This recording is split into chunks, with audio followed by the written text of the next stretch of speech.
to be alive in this land of ours. Good to drive in this land of ours.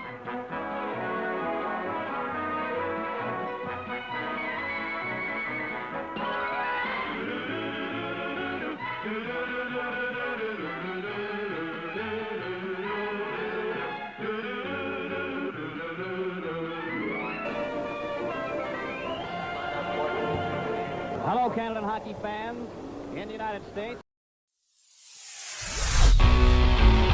The Hockey Time Machine.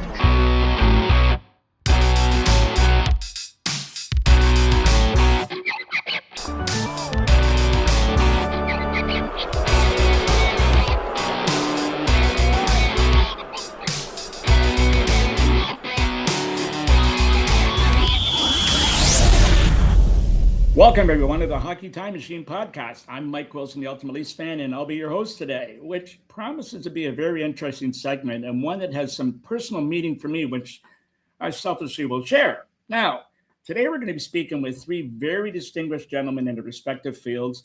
And while we all benefit from their great work on TV and radio, we only saw half the production.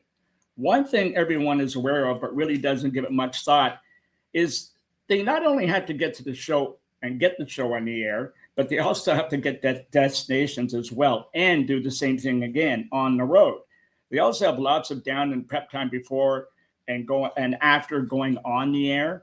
And we want to hear all about that. So without further ado, our guests today start with one who's well known for all his work behind the camera, both with Hockey Night in Canada, Leafs TV, the Olympics, numerous documentaries and films. He paid me $20 to say that, but I'm going to let him have it. And he's still working. They got him back doing the primetime games Wednesday nights. None other than great old Mark Askin. Mark, how's things?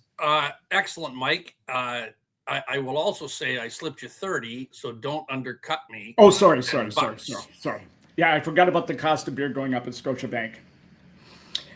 Next, we have a very familiar face who started his 41 career in Northern Ontario, then between period segments on Leafs broadcast to finally Leafs TV, the one and only Paul Hendrick. Henny, how's things? Thank you, Mike, and thank you, Mark. And no, it's a privilege to be along here. And, Mark and I haven't been together on a broadcast of any sort. Well, it's been a decade. And we've spent so much time together, much time together. So was our next guest as well. All one big family, and family then family forever. So it's great to be aboard, Mike. Thanks for having me. Great to have you guys. And I'm just thrilled to be doing this. But last but certainly not least was the voice of the Leafs for 44 years. And I swear in the 80s, when things weren't going so well for our beloved Maple Leafs and the building was pretty quiet, I could hear Joe's booming voice in the seats calling the game. So please welcome recently retired Joe Bowen. Bonesy, welcome to the retirement club, my friend. Yeah, it's well, I don't know yet. This was usually normal for me being off in the summer, but I'll find out what retirement's like when we get around September, October. Well, now I know you're all anxious to hear about my connection with these guys, and if you aren't, too bad. I'm going to tell you anyway. Some of you guys may be aware out there that during the 2018-19 season, I attended all 89 games the Maple Leafs played, and I wrote a book with Lance Hornby called The Ultimate Road Trip. Well, as a result, I was on the travel schedule almost identical to the traveling media team. I also attended the morning skates and practices, and without fail, the first person I'd run into at the rink daily was Paul Hendrick, and then usually Mark Masters. Folks, I can tell you firsthand, these guys all work extremely hard. So today we're going to dig into some of the behind the scenes our guests went through during their careers. First off, though, Mark, how did your career get off the ground and behind the camera? And is that where you wanted to be when you started? Okay. Yeah, I have you had a look at this face? I mean, it's not exactly like Canada's going to be blushing. So I came from a home where we had no money. And so I was never going to go to university for this ever. Mm-hmm. And, but when I finished grade 13, I got on a bus and I was heading down to go and work at Eaton's, the Eaton Center. They had just opened the 7th floor. So they put me on the 7th floor. So as I'm going down there, I open up the Toronto Sun, and the Toronto Sun says that through George Gross's column, mm-hmm. and it says that a guy named Bob McCowan was going to have a hour talk show, sports talk show none of that was back then. And he would be having them on CKFH. And I thought, that'll be interesting to listen to. So a couple days I'm down at work and I'm coming home, and I got home in time to listen. And it was all with callers. It was just sports talk.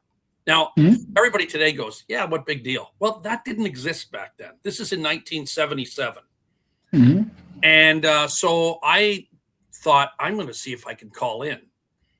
And I never thought I would be able to do that. So I made notes because I've always been an organized person. And a guy answered the phone who happened to be the producer and said, hello. And I hung up the phone because I was scared crapless. I cleaned that one up, Bonesy. Yes. Nice job. Yeah, thank you. So eventually I got on. And then I became somewhat of a regular caller.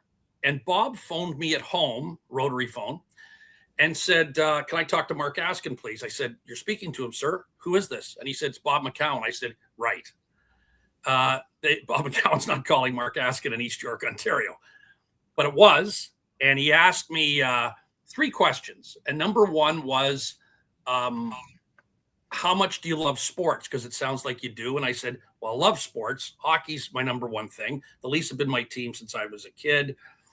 And I won't miss a minute. And so he said, what's your family situation?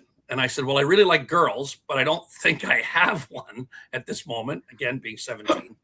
And then he said, I'm looking for a producer, and something tells me with the stuff you say to me on the air, you might be able to do that.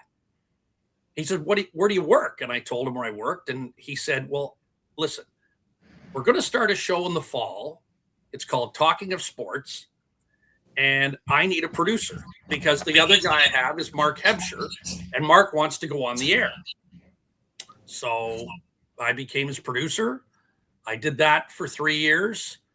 And then Bob and I went to Sportsline at Global Television, which was the first half-hour sports show in North America. Back then, there was no CNN, there was no ESPN, there was no TSN, there was no Sportsnet, nothing. And we had that. And we would precede David Letterman on Global Television from 11:30 to 12.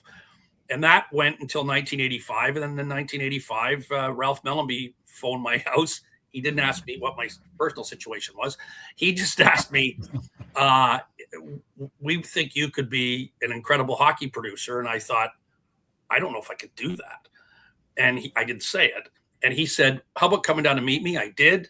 And the next year I started producing hockey games, and that's 41 years ago. And that's the greatest thing somebody ever asked me. And you're still going. Job ever. And you're still going. Still going. I retired in 2023. And then surprisingly, Bonesy'd seen me still at the rink a year later because I was doing the prime Monday night hockey games for Amazon, who are just, I mean, you dream to work for people like this. I want to say something to all the people in television that are off the air. Do what Amazon does. They listen. Senior people, I know it's shocking to everybody who's worked in television, but they listen. And it's been the greatest experience that I've had for sure in the last couple of decades. And I love the people there. I go through a wall for every single one of my teammates. I'm 68 years old now, and I'm loving it as much as I ever did. Fantastic. Well, Henning, how about you? Well, I got to start up in the Sioux, TV and radio up there, 2.5 years. And then Dick Beddoes gave me an opportunity in Hamilton. I was there for a little over 17. Part of that near the end was working with Maple Leaf Hockey on Channel 11. That lasted 2 years, and then that contract was done. And I was thinking about getting out of the business at that point.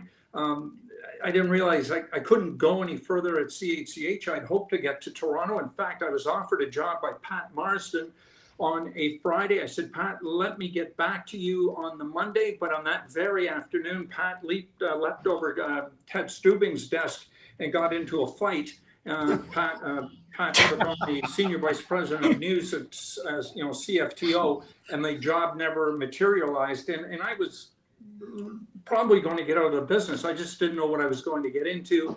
But lo and behold, covering the Canadian Open on a Friday, I get a call from somebody at Channel 11, a colleague named Wolf Ben, and he said, be prepared to get a phone call from Ron. And anyway, I got that call, and he said, how dedicated are you to CHCH? I said, I'm dedicated to my family. I'm not dedicated to anyone else. He said, well, what are you looking for in salary? I said, throw me out something. I said, yeah, that works for me. And I came in a day or two later, signed the contract, and got to work with Mark and obviously Joe and the rest of the gang. And it was just a thrill. I said to my wife as well back then, I said, if I've still got this job come December, I'm going to count blessings. Because you don't know, I've not been doing anything, I've not done any of this stuff.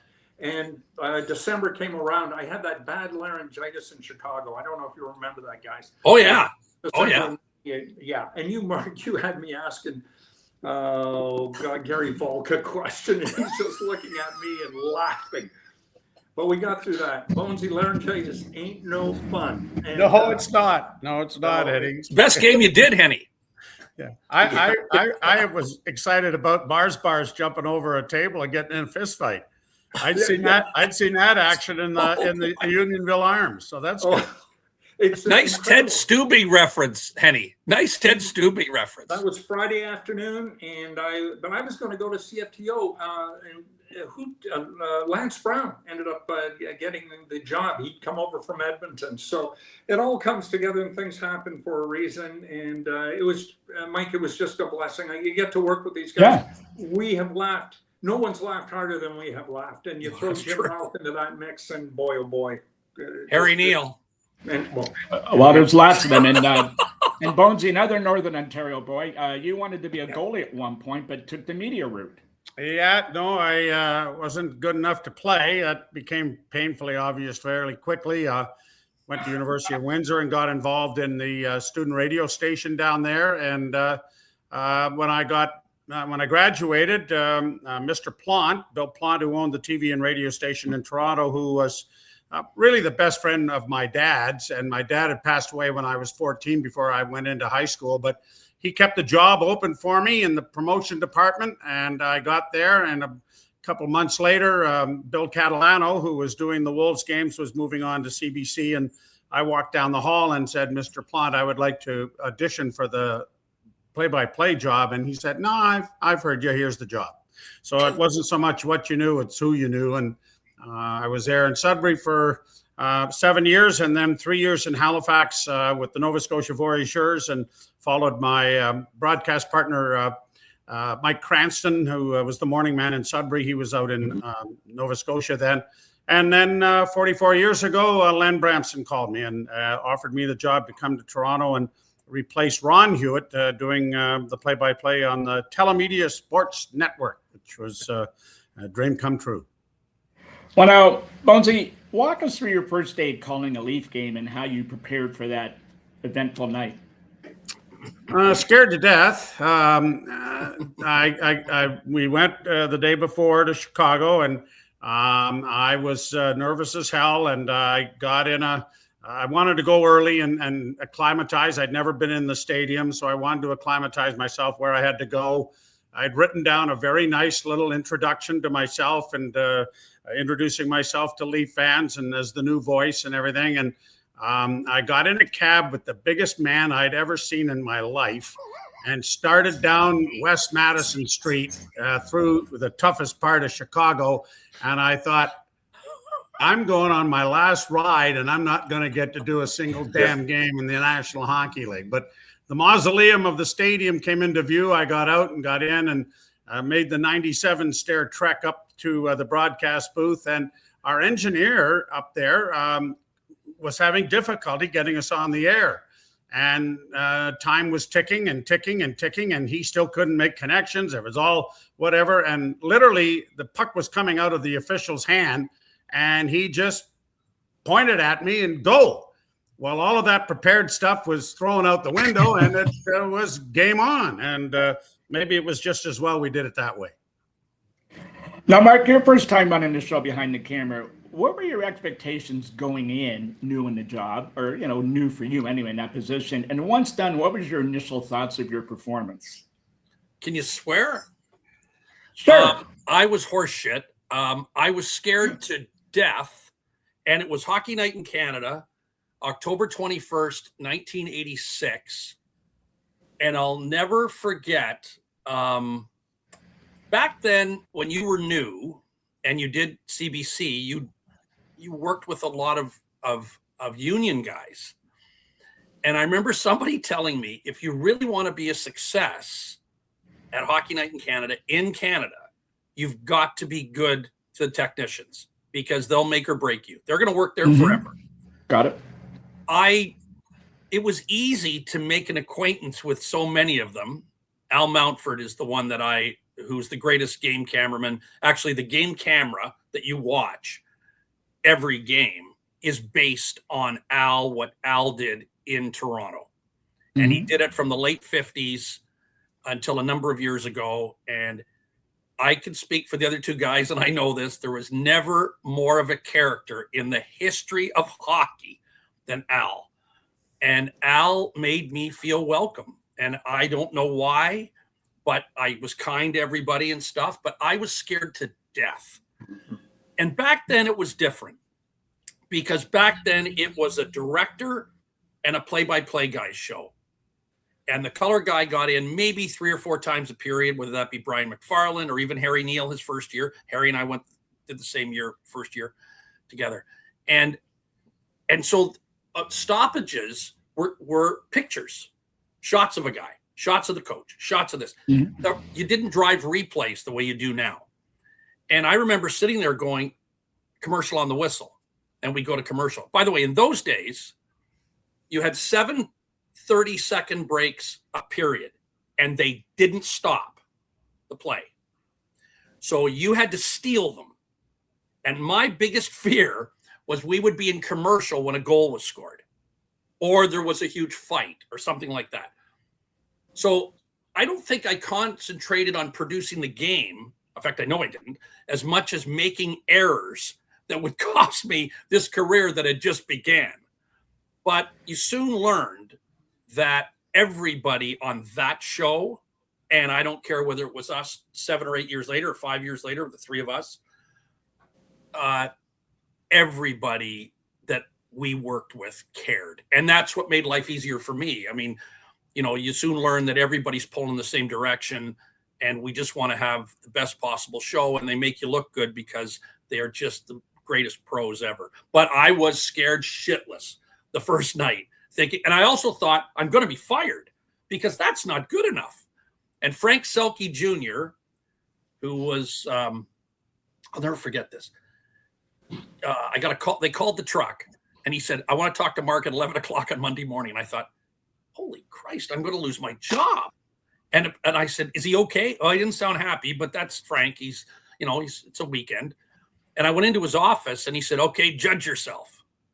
And I said, I was lousy and I'm going to get way better. And he said, Mark, I'm going to give you a piece of advice. And I mean this sincerely. I've told these guys this. I tell every school I teach at, if I go into a class on broadcasting. He simply looked at me and he said, Marco, you can't do live twice. So you get one shot at everything. Yeah. It's not going to repeat itself. And that became my mantra in my head. It's scary because if you miss it, it's gone. But so there you go. Well, I was going to say, I had the pleasure years ago sitting in the truck for a game, and I got to tell you, it was the most fascinating thing I'd ever experienced in that regard. The energy, the speed, the reaction, the way things came together. I mean, it was mind-boggling. It's just this little area where you guys worked out of, and dealing with Joe and whoever was with them on the camera at the time. I was Harry Neal at that time. How did you ramp it up? Like, how did you get your energy level to that every game and then wind down after? I mean, I know alcohol can probably have a lot to do with the wind down, but, how did you get yourself ramped up to bring that energy every game? Well, anybody who knows me knows I don't drink. So maybe it's everybody. These guys know that. I did when I was a kid and I stopped. Thank God you and I didn't, Henny? Yeah. No, I was about to say, they picked up for me, these two. Yeah, that's right. Andy, you're great. So I've never worked in my life. Toronto Maple Leaf hockey, and I know I'm speaking for the other two guys. Yep. We couldn't have done it for free. but we damn close some years did. And I can tell you that it was an honor, an absolute honor to do Toronto Maple Leaf hockey, but it didn't matter what two teams I'm doing. I treat it like it's the Stanley Cup playoffs. I want the fan at home and have him think of my teammates and I on air and off air. These people are working their tails off for me. And I've looked at, I don't care whether I'm up over 4,000 games now. And I mean, that's just the way you got to approach it. I know guys will come into the truck and they'll say, I can hardly wait to get rid of this one. This one's going to stink. I've never said that. I can't wait to do the game, because many nights when you think it's going to stink, it's the night where you have the best of the best, or there's a monumental moment, but you never know what's coming. And if you're not prepared, remember, you can't do live twice. So there you go. Well, Bonesy and Handy, this one can go to both you guys. I mean, doing games at the junior level, then going to the pro level, there's obviously a difference. But was the impact on, I'll start with you, Handy, in this one, was the impact that you realized doing your first pro game as you expected, or pretty much, way beyond your expectations, or went fairly smoothly? Boy, oh boy.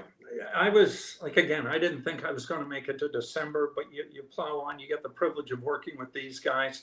Mark in the truck was someone who guided me through everything. There was one instance in San Jose near Mark's last year with us covering the game where we lost audio between the truck and me in the hallway. The Leafs are coming out one way, and my floor director was counting me down because Mark could talk with him, but not to me. But Mark and I had worked for so long together.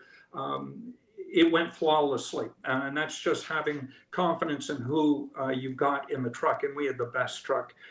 Getting a chance to work with Joe was outstanding. And, all those years, what I think of working with Joe is we got asked to do Toronto Rock Lacrosse. Mark was a part of that as well when the Leafs left. The Gardens went down the street.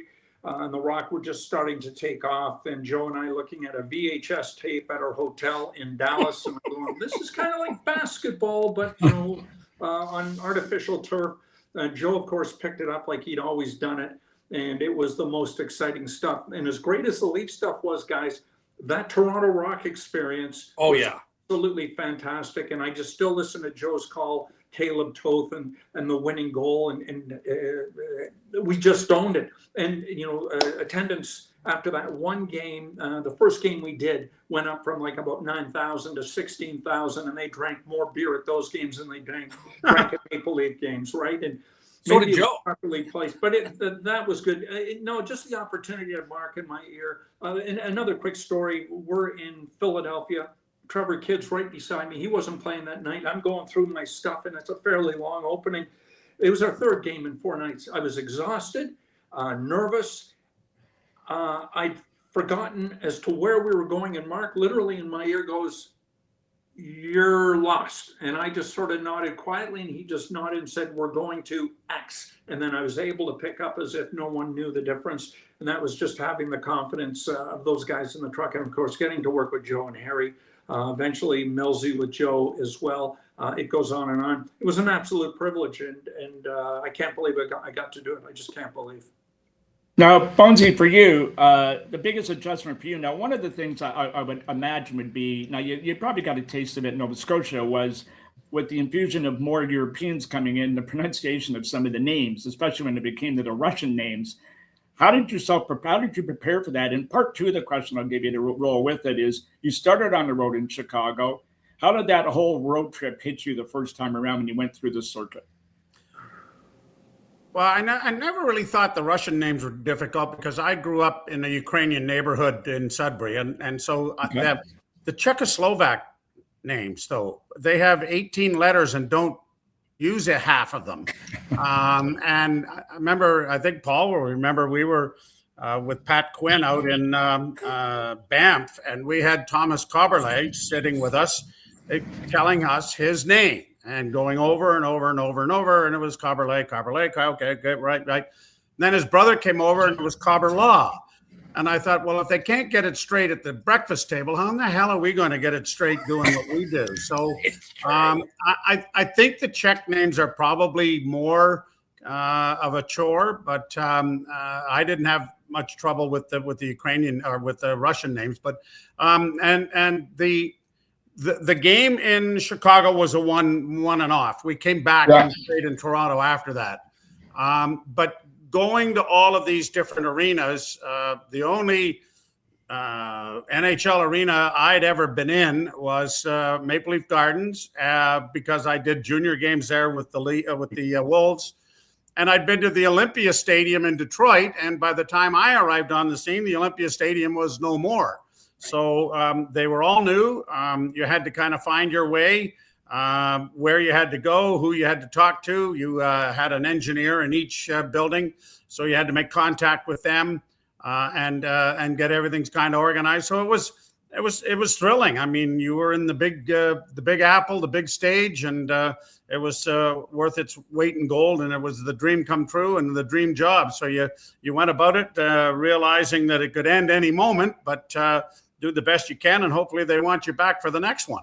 Well, that's very, very true. And I mean, now all three of you work together, but again, this one's more directed at Mark than anybody. How crucial, I mean, I know it's very crucial, but the trust factor, which seems obvious, but because there's lots of jobs at stake, Marky, how long before you knew you could work with these guys and even push the envelope to create something different from the sort of typical cookie cutter production? Yeah. Or simply, how long did it take to give them a little bit more runway needed and the confidence to do so? Okay, so I've never believed in telling people how to broadcast. I can't do it. I'm here to take the talent they have, put them in the best possible situation to show me that talent, to show the fans that talent. These guys are unbelievable. Like I never had to. Paul used to do a tease. And Mike Zeisberger do you have one, Paulie? Do you have one off the did top you do of one your for head? today, you lazy shit? Did you work on one for today? Yes. With no Korea in the lineup, there's still no lack of quack in the duck attack. there it is. That's it. But Mike, this is true. Like some guys would have said, Henny, keep it straight. Yeah. That's what he brought. His talent brought that. Joe is the most driven Leaf fan ever. Maybe next to me, because everybody. I mean, I wouldn't bleed for them, but maybe I did a few nights. But these guys were so talented. My job is not to say I want you to be cookie cutter. I don't want that. I mean, the guy we don't have here right now is Harry, and Harry brought us all together. And I have to say this. Once you work with these three guys, you want to laugh all the time. The hardest part for me was not letting laughter, and I mean laughter, the things that they would say to me on what's called a talk back, where they can talk to me and no one else, well, the truck can hear them, but you have to be clued in. The things they'd say off air, you put your head down on the desk and laughing. That happened every night. What about my interview with Bob Davidson? I heard laughter when we tried to Henny, get out of it. One of your classics. It was going on and on and on. There were pucks hitting goalposts. Henny would not stop. Glad you're not dead. No, but you know what, Mark? You're answering the question in the right way. You're allowing you guys to develop their skill and hone their skills even more. And you gave them all kinds of run room because they knew what they could do. And so, Bonesy, I know when you stop laughing now for a minute, you stop. No, I have a great story about that intercom and everything else. Yeah, we went. Well, I want you to answer at the same time. Also, I want to hear that story, but I also want you to say, you sitting in the other end receiving this, you knew how much leeway Mark was going to give you, and you used it to your advantage, I assume. Oh, yes, and Harry even more so. When Harry worked with Bob Cole, Bob was very straight, and rarely reacted to Harry's one-liners. He just went face off in the corner, and off they went. So, and Harry really didn't. And when he got to our games, he kind of let loose, and it was something. And the most memorable story I have, the very first game playing in the Prudential Center in lovely, picturesque downtown Newark, New Jersey. We are in there, and Harry says to me, "You got to ask me about the new building." And I said, okay. So the first stoppage of play. Well, here we are, Harry, in the brand new Prudential Center, right in downtown, lovely, picturesque Newark, New Jersey. What do you think? And he says, well, you know what? It is just it's an unbelievable building. The amenities for the fans are just ridiculously good. He said the best thing about the building for the players is that their practice rink is attached to the building. And so they come here all the time, either practice on the big rink or practice on the practice rink. And then I went, oh, no.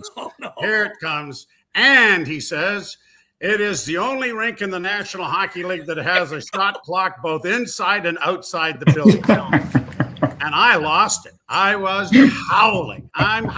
The puck is dropped. The game's going on. I pushed idiot face over here. He's trying to talk. The key would go on. All I could hear was the truck just in complete cacophony, just going crazy and howling.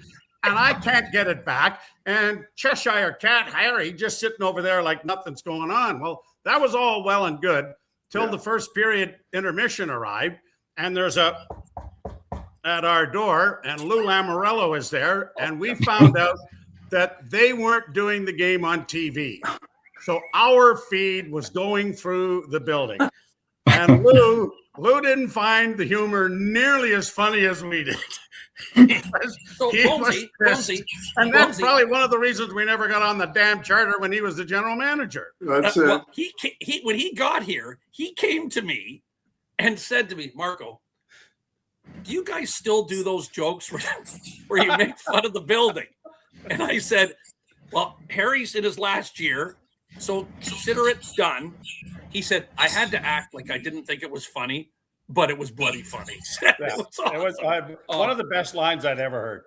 That's pretty good. Guys in the truck, I'm surprised you were able to change cameras because, I mean, the noise that was coming out of there was just hysterical.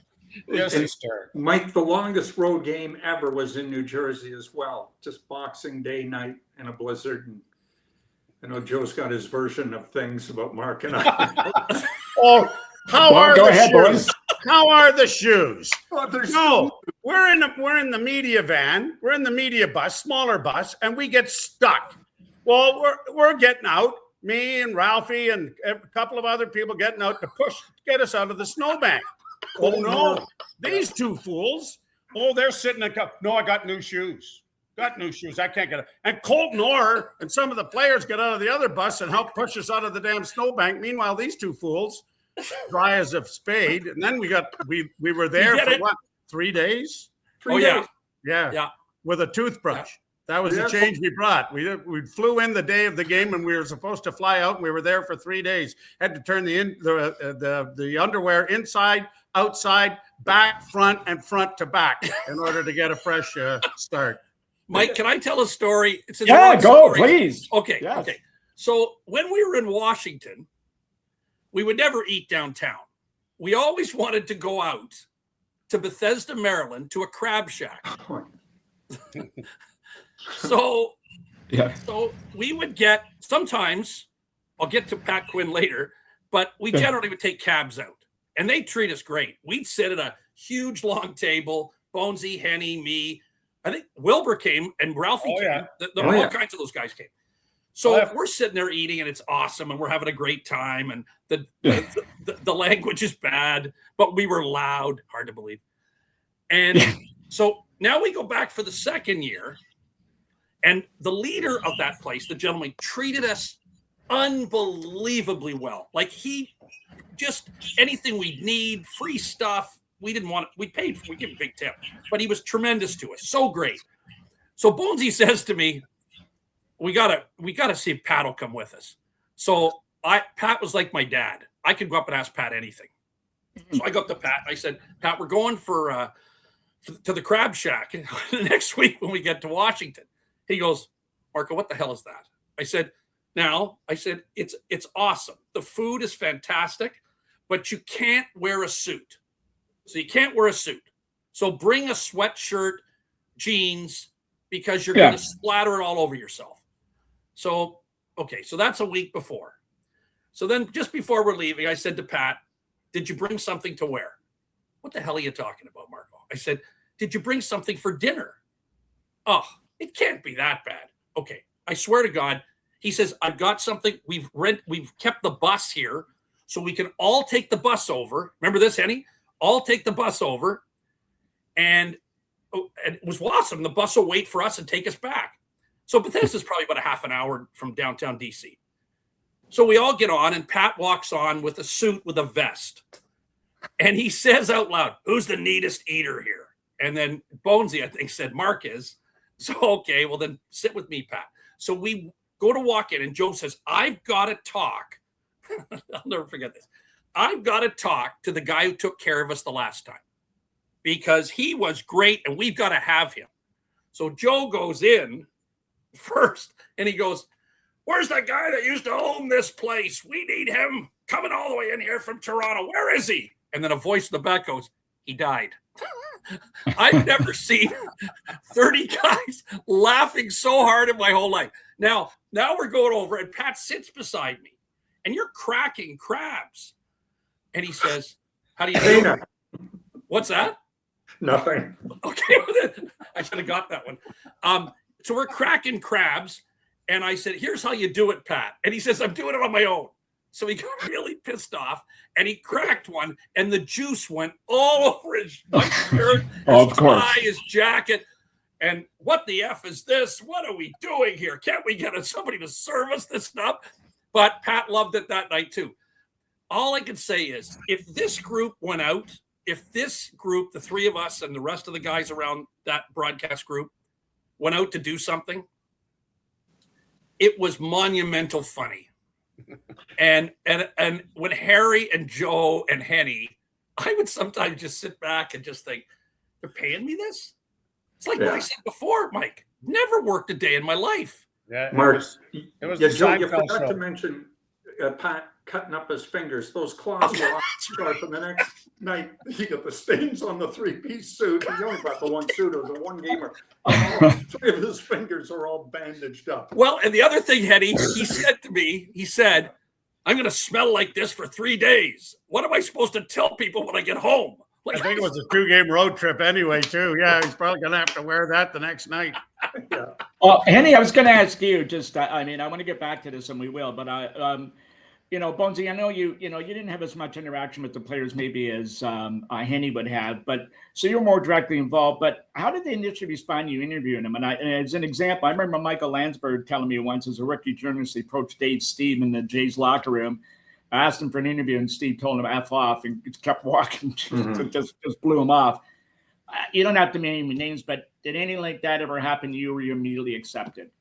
99.9% were all great. Nicholas Hagman was a little difficult to deal with, but that's it. You're there every day. You talk. Andrew Raycroft, Henny. Andrew Raycroft, Henny. Oh my God! Yeah, and Raycroft. Yeah, we can get into that as well. But they were all good. Go ahead. They were all good and treat with respect. And what Mark's talking to, Raycroft the year before in Boston had. Well, he had a great year. I mean, he was rookie of the year, I think. He was. Yeah, and no, he had the high ankle sprain in Boston. He only played a handful of games. It wasn't very good. And like 8th or 9th game in, he was on a roll with the Leafs. And I forget what I mentioned to him, but I said, what a difference a year makes. And your start here in Toronto, more or less. I'm paraphrasing. And he just goes, well. Oh, he stood me over. Like there were 18,000 fans. It was post game. He was interviewing them to the whole building. Yeah, and he goes, "Oh, thanks for asking me that again." And I had no idea. I'd never asked him before in my life. And Mark goes, "What was that all about?" And I go, "Like talk about." I have no idea. But I'll tell you, years later, Bonesy and I are walking down Broadway in Nashville, and a truck pulls up, and a guy peers out and goes, "What the did Raycroft do to Raycroft to piss him off?" And it was like years later. That was shocking. I got to admit. But the next day, Leafs had the day off. GM meetings were going on at the airport. I was out covering that. But the day after that, I went in, and Raycroft came over and apologized. Andrew did, and Sundin had talked to him. apparently. You don't treat him like that. So, Raycroft and maybe Nicholas Hagman. And Nicholas I didn't talk to all that much, but the guys you just treated with respect. I remember one game, Mark, Luke Shen was -2 after the first period. Florida scored it was a Monday night game. The Leafs had nothing. And then they scored again in the last 40-odd seconds. And you said, be prepared for this guy to blow you off. And I said, he won't blow me off. And sure enough, he pulls right up in front. And I said, what's done is done. What do you and the rest of those guys in the dressing room have to do to get back into this game and win it in 40 minutes from now? And it meant the world to him. And he said, what I've got to do is I've got to go into that room and apologize to each and every one of my teammates. And so you don't have to hang them out and be a bit of a punk like we see on social media and what goes on right now, which is just disgusting. None of these people have to be there on a daily basis over the course of 8 to 9 months talking with these people. So you develop relationships, and I think in the long run it pays off. At Dad's trips, Joe, and all these other things where we had all sorts of fun with these guys, but still get the same answer. Just sometimes you don't have to ambush somebody and embarrass them to get the answer. You can make me look bigger when I have nothing to do but hold the mic and let the true person tell their side of the story. So that's the end. Go ahead, Joe. Some of the best ways Paul Hendrick handled adverse things, and we had some real stinkers and whatever, but when he would start the scrum, because Henny always asked the first question in the scrum. That was the deal. That was it. He would talk to the coach first question. And, you lost 9-1, but you were 39% in the faceoff circle. And we'd sit there and we would howl. I said, Henny, how long while you were walking down from the press box or wherever you were, did you have to come up with that bit of positivity to get things rolling? As Bob McGill said, we were sponsored by Red Path Sugar because we had to code it quite often. But Well, guys, I was going to ask you that, because Henny. we traveled with them, we became part of their family. Yeah. Like, I don't know how many times a player has come to me and said, like Darcy Tucker all the time. Remember that time we're on the plane and we're gambling, we're playing cards on the floor, and then you walked by and you said, how much money is down there? I remember Thomas Coberley tripped me because he didn't want me to answer the question out loud. And it was fun. It was a joy. And they treated us so well, like part of their family. And so they knew we would not go out of our way to hurt anybody ever. It's just not how it's right, Henny? Yeah, well, in the fall of '98, we're in Boston. Cujo was getting a bunch of questions that week, and I forget whether it was, I forget what, anyway, he was scrum the day before. You sent me up to the press box to get Ken Dryden to talk about the situation. In the time I went up to when I went to talk to Ken, and the camera's coming across, the Bruins had scored 2 goals, and Ken was pissed off. Yes. And I just asked him, it was a Cujo-related question, same thing he'd been answering them the day before. And he just said, I don't care to talk about it right now.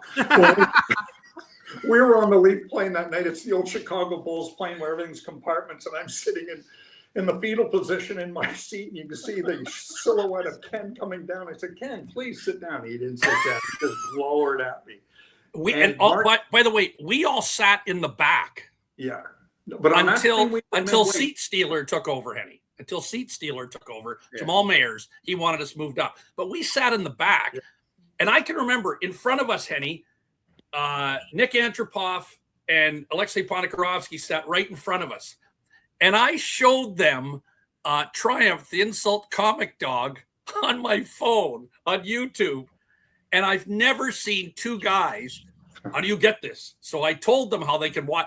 They'd come in. Mark, I watched another one when he was downtown at the Star Wars convention.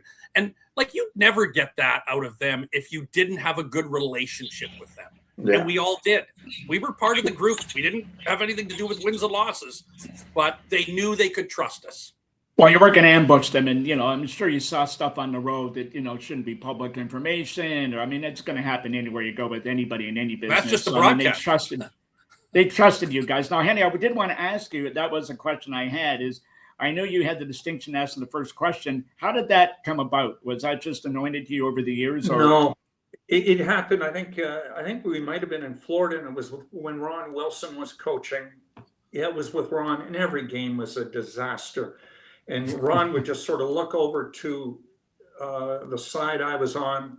Let's get it started. Let's get it going in a certain direction, because it was just the same old every post game when they lost so many games. And Ron looked toward me just for some support.